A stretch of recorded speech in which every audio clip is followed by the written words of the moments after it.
नमस्कार दोस्तों, आप लोगों का बहुत बहुत स्वागत है आपके अपने यूट्यूब चैनल पर।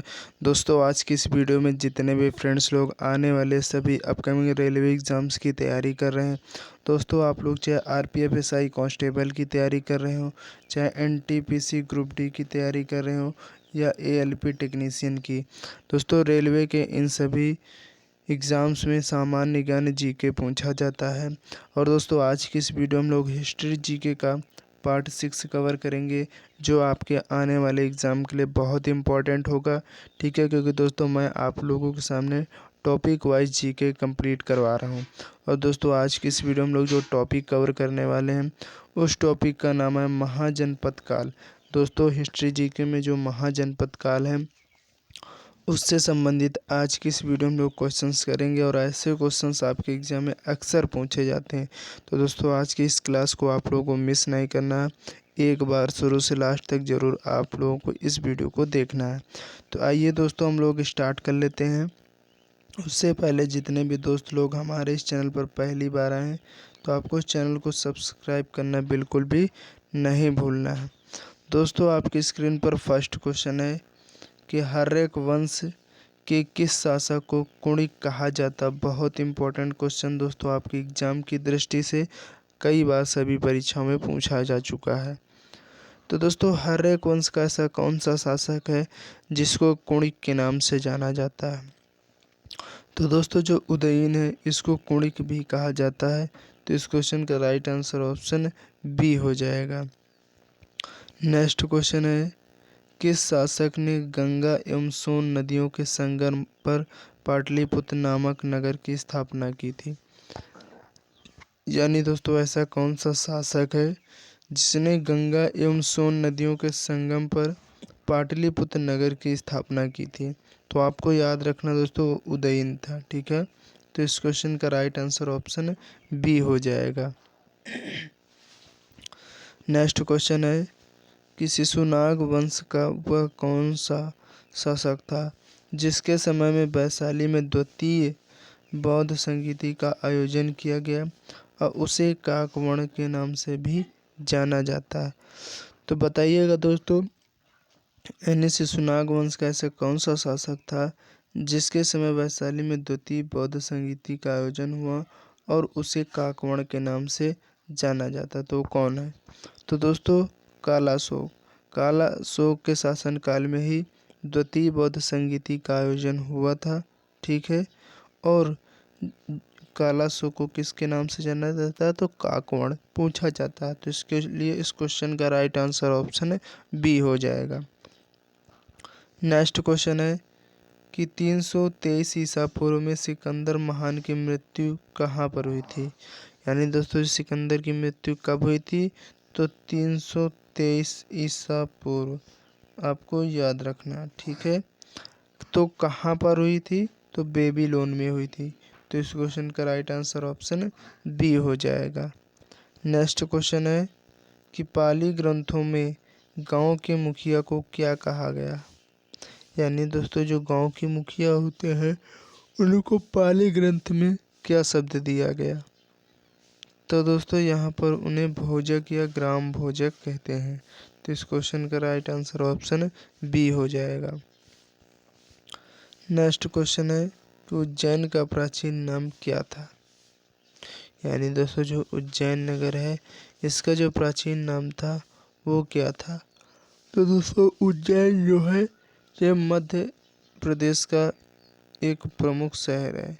कहाँ का दोस्तों, तो मध्य प्रदेश राज्य का एक प्रमुख शहर है। ठीक है, और उज्जैन का जो प्राचीन नाम है वो अवंतिका था। और दोस्तों, उज्जैन जो है वो किस नदी के तट पर स्थित है, तो क्षिप्रा नदी। आपको याद रखना, और आपके एग्जाम में पूछा जाता है। ठीक है, चलिए नेक्स्ट क्वेश्चन है, नंद वंश का संस्थापक कौन था। तो दोस्तों, जो नंद वंश का संस्थापक था वो दोस्तों महापद्म नंद था। तो यहाँ पर इस क्वेश्चन का राइट आंसर ऑप्शन ए हो जाएगा। नेक्स्ट क्वेश्चन है, ग्रीक यूनानी लेखकों द्वारा किसी अग्रमीज जैनरमीज कहा गया। यानी दोस्तों, किसको ग्रीक या यूनानी लेखकों द्वारा अग्रमीज जैंड्रमीज कहा जाता है? तो दोस्तों इम्पोर्टेंट है, तो आपको याद रखना, घनानंद को अग्रमीज और जैंड्रमीज के नाम से भी यूनानी लोगों ने कहा। ठीक है, तो यहाँ पर इस क्वेश्चन का राइट आंसर ऑप्शन डी हो जाएगा। नेक्स्ट क्वेश्चन है कि प्राचीन भारत में पहला विदेशी आक्रमण किनके द्वारा किया गया?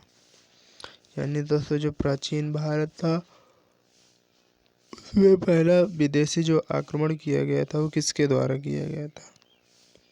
तो दोस्तों ईरानियों के द्वारा, तो आपको याद रखना है।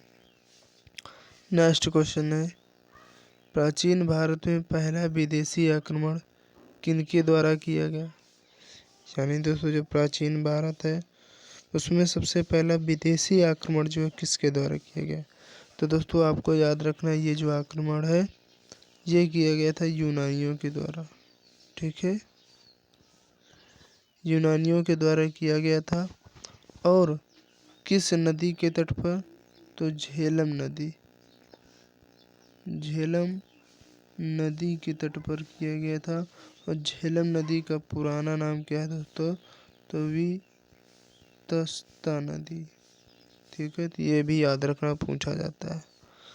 चलिए नेक्स्ट क्वेश्चन है कि हाइडे स्पीच या वितस्ता, देखिए आधुनिक नाम झेलम है, का युद्ध 326 बीसी में हुआ तो किन किन शासकों के बीच हुआ? यानी दोस्तों जो हाइडे स्पीच या जिसे वितस्ता का युद्ध बोलते हैं ये कब हुआ? तो 326 बीसी में हुआ। और किन किन शासकों के बीच हुआ? तो दोस्तों आपको याद रखना है, ये जो हुआ था सिकंदर एवं पोरस के राजा के मध्य। ठीक है, जो पंजाब के राजा पोरस थे उन्हीं के मध्य जो वितस्ता यानी हाइडेस्पीस का जो युद्ध है वो हुआ था 326 ईसा बीसी में। ठीक है, चलिए नेक्स्ट क्वेश्चन है सिकंदर ने भारत पर आक्रमण कब किया? तो दोस्तों सिकंदर ने जो भारत पर आक्रमण किया था वो किया था दोस्तों 326 ईसा पूर्व में। यहाँ पर इस क्वेश्चन का राइट आंसर ऑप्शन ए हो जाएगा। नेक्स्ट क्वेश्चन है कि सूची फर्स्ट को सूची सेकंड से सुमेलित कीजिए। देखिए दोस्तों यहाँ ऊपर शासक दिए गए हैं या वंश दिए गए हैं, यानी कौन सा शासक किस वंश से संबंधित है ये आपको मिलान करना है। चलिए आइए हम लोग देख लेते हैं दोस्तों। यहाँ पर दोस्तों जो बिंबिसार है ये कौन से वंश से संबंधित है? तो दोस्तों ये जो है हर्यक वंश से, यानी पहला का फर्स्ट हो जाएगा। इसके बाद कालाशोक किस वंश से संबंधित है? तो दोस्तों जो कालाशोक है ये शिशुनाग वंश से, यानी बी का सेकंड हो जाएगा। महापद्मनंद किस वंश से? तो दोस्तों ये जो है नंद वंश से, तो यहाँ पर सी का 4 हो जाएगा। और बिंदुसार मौर्य वंश से, तो डी का 3rd हो जाएगा। अब ये जो फॉर्मेट बन गया दोस्तों आप लोग इसको मैच करवाइए। तो यहाँ पर दोस्तों जो आपका राइट आंसर ऑप्शन बी हो जाएगा। ठीक है, तो याद रखिए। चलिए नेक्स्ट क्वेश्चन है कि मगध की प्रथम राजधानी कौन सी थी? यानी दोस्तों जो मगध राज्य की प्रथम राजधानी थी वो कौन सी थी? तो आप सभी को याद रखना दोस्तों, गिरिवज्र या राजगिरी ये मगध साम्राज्य की पहली राजधानी थी। तो इस क्वेश्चन का राइट आंसर ऑप्शन सी हो जाएगा। नेक्स्ट क्वेश्चन है कि किस शासक द्वारा सर्वप्रथम पाटलिपुत्र का राजधानी के रूप में चयन किया गया? यानी दोस्तों ऐसा कौन सा शासक था जिसके द्वारा सबसे पहले पाटलिपुत्र का राजधानी के रूप में चयन किया गया? तो याद रखना दोस्तों इम्पोर्टेंट क्वेश्चन है, उदयन के द्वारा। ठीक है, चलिए नेक्स्ट क्वेश्चन है 16 महाजनपदों की सूची उपलब्ध है।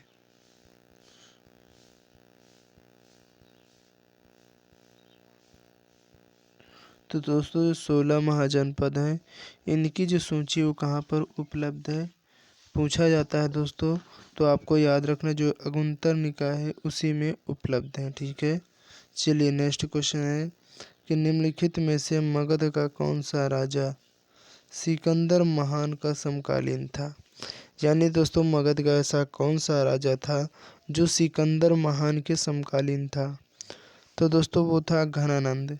यहाँ पर इस क्वेश्चन का राइट आंसर ऑप्शन बी हो जाएगा। नेक्स्ट क्वेश्चन है कि प्रथम मगध साम्राज्य का उत्कर्ष किस सदी में हुआ था। यानी दोस्तों जो पहला मगध साम्राज्य का उत्कर्ष है वो किस सदी से हुआ था।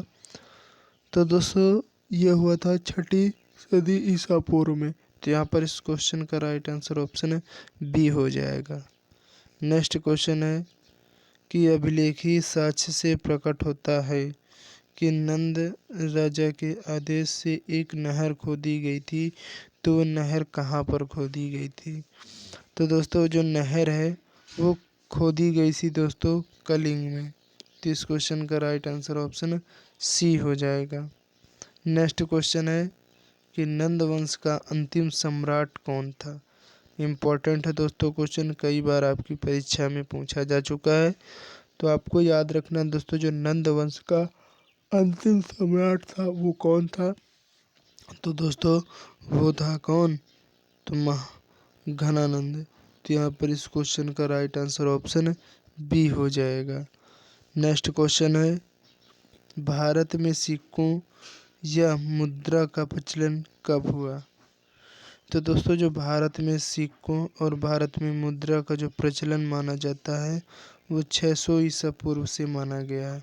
तो यहाँ पर इस क्वेश्चन का राइट आंसर ऑप्शन सी हो जाएगा। नेक्स्ट क्वेश्चन है किस शासक ने अवंती को जीतकर मगध का हिस्सा बना दिया। तो दोस्तों उस शासक का नाम है शिशुनाग, जिसने अवंती को जीतकर मगध का हिस्सा बना दिया था। तो इस क्वेश्चन का राइट आंसर ऑप्शन सी हो जाएगा। नेक्स्ट क्वेश्चन है किस मगध सम्राट ने अंग का विलय अपने राज्य में कर लिया। यानी दोस्तों ऐसा कौन सा मगध सम्राट था जिसने अंग का विलय अपने राज्य में कर लिया था। तो दोस्तों वो बिंबिसार था। तो यहाँ पर इस क्वेश्चन का राइट आंसर ऑप्शन ए हो जाएगा। इसके बाद नेक्स्ट क्वेश्चन है निम्नलिखित में से किस राज्य में गणतंत्रात्मक शासन व्यवस्था नहीं थी। यानी दोस्तों ऐसा कौन सा राज्य था जिसमें गणतंत्रात्मक शासन व्यवस्था नहीं थी। तो दोस्तों वो ऐसा राज्य था जिसका नाम मगध है। तो इस क्वेश्चन का राइट आंसर ऑप्शन डी हो जाएगा। नेक्स्ट क्वेश्चन है कि निम्नलिखित में से किसे उग्रसेन यानी भयानक सेना का स्वामी कहा जाता था। तो दोस्तों याद रखना महापद्म नंद को भयानक सेना का स्वामी यानी उग्रसेन कहा जाता था। तो इस क्वेश्चन का राइट आंसर ऑप्शन ए हो जाएगा। नेक्स्ट है क्वेश्चन गृहपति का क्या अर्थ होता है। तो दोस्तों जो गृहपति का अर्थ माना गया है महाजनपद काल में उसे धनी किसान माना गया है। तो यहाँ पर इस क्वेश्चन का राइट आंसर ऑप्शन ए हो जाएगा। नेक्स्ट है क्वेश्चन कि निम्न में से कौन एक बौद्ध ग्रंथ 16 महाजनपदों का उल्लेख करता है। तो दोस्तों अभी हमने आपको बताया है कि 16 महाजनपदों का उल्लेख है जो एक बौद्ध ग्रंथ है वो कौन सा है, अगुंतर निकाय, इसी में मिलता है। ठीक है, तो इस क्वेश्चन का राइट आंसर ऑप्शन ए हो जाएगा। और दोस्तों आज की इस वीडियो का लास्ट क्वेश्चन 28 कि निम्नलिखित में से किस नदी को पहले वितस्ता के नाम से जाना जाता था। दोस्तों ये भी क्वेश्चन मैं आप लोगों को बता चुका हूँ। तो आप लोग इस क्वेश्चन का आंसर फटाफट कमेंट बॉक्स में ज़रूर बताइएगा। ठीक है, तो दोस्तों आज की इस वीडियो में इतने ही क्वेश्चन और उम्मीद करते हैं दोस्तों आज की जो वीडियो आपको पसंद आई होगी। आपको इस क्वेश्चन के आंसर कमेंट बॉक्स में बताना बिल्कुल भी नहीं भूलना, क्योंकि मैं इस क्वेश्चंस का जवाब भी पीछे बता चुका हूँ, इसलिए मैं आपको ये क्वेश्चंस आपको दे रहा हूँ बताने के लिए। चलिए नेक्स्ट वीडियो में मिलते हैं, तब तक के लिए जय हिंद जय भारत।